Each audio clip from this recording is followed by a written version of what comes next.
மழை பெய்தால்னு சொல்லும். பாவம் வருண பகவான் மட்டும் தான் என்ன பண்ணுவார், ஒருத்தருக்கு வீடு கட்டுருக்க, அவர் வீடு கட்டும்போது இந்த மழை வந்தாலும் ரொம்ப இதுவாக போயிடும் எனக்கு, அதனால தயவுசெய்து மழையே வேண்டான்றார். எல்லாம் யாருமே வேலைக்கு வரமாட்டா, என்னோட வீடு இதாக போடும், கடனை வாங்கி வச்சிருக்கேன் அப்படின்னு ஒருத்தர் வேண்டியிருக்க. யாருடைய வேண்டுதலையும் பகவான் நிறைவேற்றணும் இல்லையோ, அது வருண பகவான் இது பண்ணுறாரு இல்லையா. அதுன்னு இன்னொருத்தர் என்ன பண்ணுற, இல்லை என்னுடைய பயிர்கள்லாம் வாடி போகிறது, அதனால் எனக்கு மழை தேவை, கொஞ்சம் மழை பெஞ்சா கண்ணை காமிச்சா எனக்கு நல்லா இருக்கும், அப்போ தான் என்னுடைய செடிகள்லாம் வளர்ந்து பயிரெலாம் வளர்ந்து நான் ஒரு அறுவடை பண்ண முடியும்னு ஒருத்தர் சொல்கிறார். இதுவும் ஒரு பக்கம் நியாயமான கேள்வி தான். அவரும் பெருமாளுக்கெல்லாம் இது பண்ணிட்டு இருக்கார். மூணாவது ஒருத்தர் இருக்கா, அவன் என்ன சொல்கிறான், மண்ணை குழைச்சி செங்கல் பண்ணிட்டு இருக்காங்க இது போட்டு. அது அவன் சொல்கிறான், கொஞ்ச நாளைக்கு தான் நான் பண்ணுவேன், ஒரு 15 நாள் 1 மாதத்தில் என்னோடய வேலையெல்லாம் முடிஞ்சு போயிடும், அது வரைக்கும் தயவுசெய்து மழை வேண்டாம், அதுக்கப்புறம் பெய்யட்டும், எவ்வளோனா பெய்ஞ்சிக்கிட்டோம், எனக்கு ஒன்றும் கவலை இல்லை அப்படின்னு அவன் வேண்டான். இப்போது அந்த பர்ஜன்யனானவன் வருண தேவத்தினுடைய அடியொற்றி இருக்கின்றவனானவன் அவன் என்ன பண்ணுவான், மழை பெய்யறதா வேண்டாமா பார்த்தான். இப்போல்லாம் கிராமத்தில் போய் இங்கே மெட்ராஸ்லாம் சிட்டிலாம் சொல்லுவான், எங்கள் தெருவில் மழை பெய்ஞ்சுது, எங்கள் தெருவில் மழையை பெய்யவே இல்லைன்னா அந்த மாதிரி ஆயிடுச்சு. ஒன்று காஞ்சி போகணும், இல்லாட்டினா ஒரேடியாக அதிவிருஷ்டியாக மழை பெஞ்சு அது இதுவாகிடுது, வேறு வழி இல்லை. அதைத்தான் அந்த மாதிரி மழையெல்லாம் பெய்யக்கூடாதுன்னு சொல்லிட்டு தான் என்ன பண்ணிருக்கா, எல்லாம் நல்ல விதமாக மழை பெய்ய வேண்டும். எப்படிப்பட்ட மழை இருக்கணும், திங்கள் மும்மாரி பெய்து பொன்னுருக காயணும் மண்ணுருக பெய்யணும் அப்படின்னு சொல்றது. பாவை நோன்பு நோக்குனா என்ன பயன் பார்ப்போம். நாட்டில் மாதம் மும்மழை பெய்யும், 3 மழை பெய்யுமா, 9 நாள் என்னாகும், வெயில் வரும், 1 நாள் மழை பெய்யும். அந்த மாதிரி இப்போ 3 10 30 ஆச்சு இல்லையா, அந்த மாதிரி பெய்ஞ்சது அந்த காலத்தில் பெய்ஞ்சிருந்து தான். ராஜாவே கேட்பானோ அமைச்சரை கூப்பிட்டு, நாட்டில் மழை பெய்யுதா சுபீட்சமாக இருக்கான்னு. எல்லாரும் வேடிக்கை சொல்லலாம், ராஜாவுக்கு இது கூட தெரியாதான்னு. அப்படி இல்லை, முதல்ல கேட்கும்பொழுது ஒரு சுபமான கேள்வி தான் அவனுக்கு கேட்கணுன்றதுக்காக அந்த மாதிரி. அவனுக்கு தெரியாமல் இருக்குமா வெளியில் மழை பெய்யுறதா இல்லையான்னு. அதாவது அவனுடைய இது எப்பவுமே ஒரு பத்திரிகை எழுதும்போது சுபமாக ஸ்ரீ ராமானுஜன் ஸ்ரீமதே ராமானுஜாய நமஹா அப்படின்னு போடுறோம், உன்னுடைய திருவடி தாவரங்களிலே அதெல்லாம் சமர்ப்பிக்கிறோம்னு போடுறோம், அப்புறம் உங்கள் ஊரில் மழை பெஞ்சுதான்னு கேட்குறோம். அந்த மாதிரி அதெல்லாம் ஒரு சுகமாக செய்வதானது. இந்த 3 மழை இருக்க, எதுக்காக 3 மழை பெய்யறதுக்கு ஒரு காரணம் சொல்றா. வேதமோதிய வேதிய கோர் மழை, வேதங்கள்லாம் ஓதிட்டு இருக்காங்கல்ல, அவள்லாம் சிறப்பாக ஓதுறதுனால அதுக்காக 10 நாள் ஒரு மழை வருமா, அது ஒரு மழை. நீதி நன்னெறி மன்னவர் கோர் மழை, செங்கோலான ஆட்சியை செலுத்துகின்றானே அவனுக்காக, அந்த மன்னவனுக்காக நீதி தவறாத நெறிகள் தவறாமல் ஆட்சி செய்கின்ற அந்த ராஜாவுக்காக ஒரு மழை. 3வது மழை மாதர் மங்கையர் கற்பினுக்கோர் மழை. இப்படியாக 3 மழை பெய்கின்றதாம்.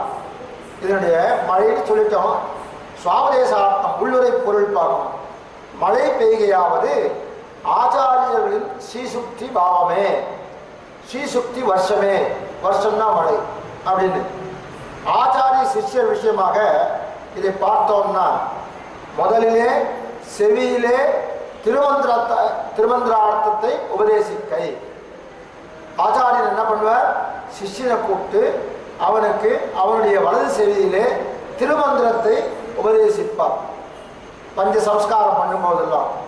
பிறகு அது முடிச்சுட்டா கிரந்த காலட்சேபம் பண்ணுவார். இந்த மாதிரி உட்கார வச்சு குரு பரம்பரை பிரபாவங்கள், ஆழ்வார்களுடையது, ஸ்ரீசுக்திகள், இது எல்லாம் சொல்லிக் கொடுப்பார். ரகசிய திரயங்கள் அது எல்லாத்தையும் அந்த சிஷ்யனுக்கு அவர் சொல்லி வைப்பார்.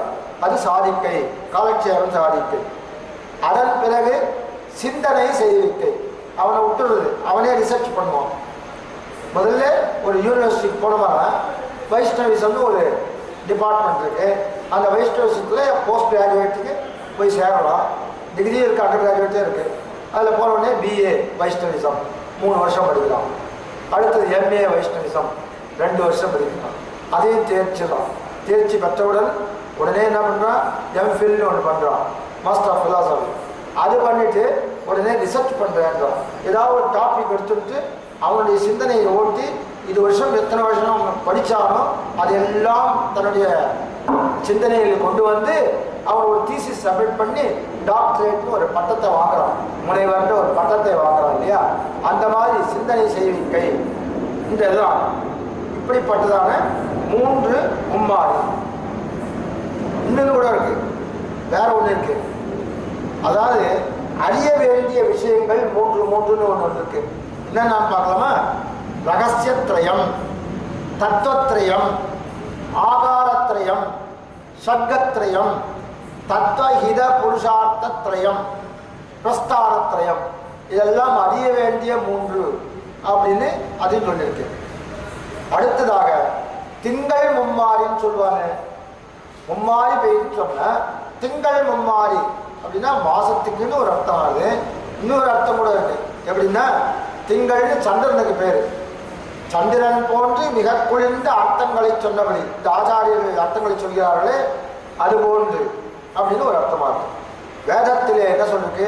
நவோ நவோ பவதி ஜாயமானஹா என்றபடி சந்திரன் நவநவமாக தோன்றுவதால் புதிதான வாழலாம். அங்கேருந்து முதல்ல பௌர்ணமி அமாவாசை வந்துடுது. முதல் நாள் அடுத்த மறுநாள் பிரதமைன்னு சொல்கிறோம். முதல் பிறை, 2ஆம் பிறை, 3ஆம் பிறை. 3ஆம் பிறை பார்த்தா ரொம்ப நல்லதுன்னு சொல்கிறோம். அதுக்கப்புறம் வளர்ந்து கொண்டே வந்து பெரிதாக ஆகி பௌர்ணமின்னு சொல்கிறோம். அந்த மாதிரி தினம் புதுசு புதுசாக என்று கொஞ்சம். அதனால நவோ நவோ பவதி ஜாயமானஹா அப்படின்னு சந்திரனுடைய இதை பற்றி சொல்லுது. அதே போல எப்பொழுதும் நாள் திங்கள் ஆண்டோடி ஊழியாய் ஆண்டோடி ஊழி தரும் அப்பொழுதைக்கு அப்பொழுது என் ஆறா அமுதனே.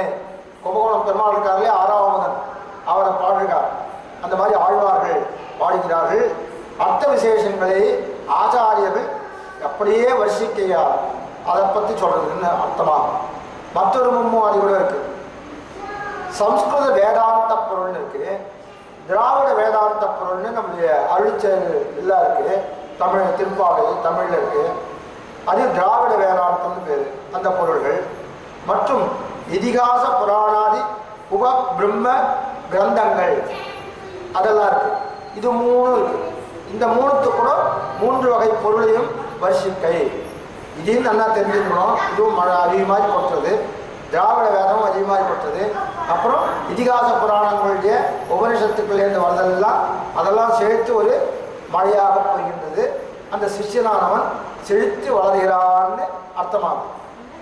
ஓங்கு பெரும் சன்னல் ஊழு கயல்களான். நெல் நெல் இருக்கு இல்லையா, அந்த நெல் என்றது என்னென்ன இருக்குதுல உமி இருக்கு, தவிடு இருக்கு. இது எல்லாம் சேர்த்து தான் நெல் என்று சொல்றோம்.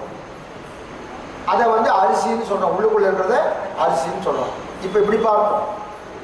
இந்த ஸ்தூல தேகம் இருக்கு, நம்மளுடைய ஸ்தூல தேகத்துக்கு உமின்னு சொல்லலாம்.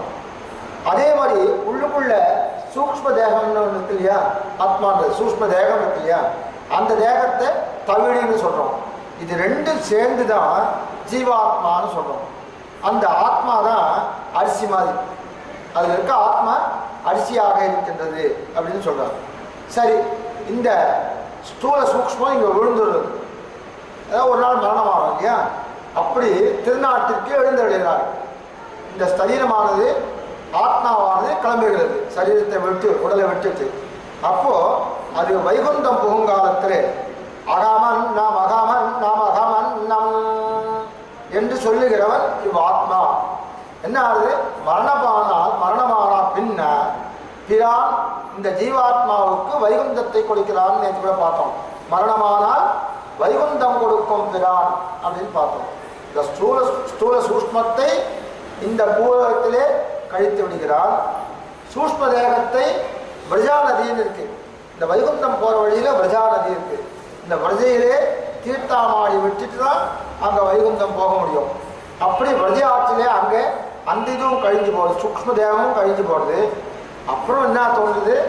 அப்ராகிருதமான ஒரு திவ்ய தேக சிஷ்டனாக கொண்டு அவர் புது வடிவு ஒன்று கிடைக்கும் அந்த இடத்துல, அங்கே தீர்த்தாமாடின உடனே அந்த வடிவுடன் தான் பகவானை சென்று வைகுண்டத்தில் அவன் அடைகிறான், எம்பெருமானுடன் சேர்கிறான் என்பது.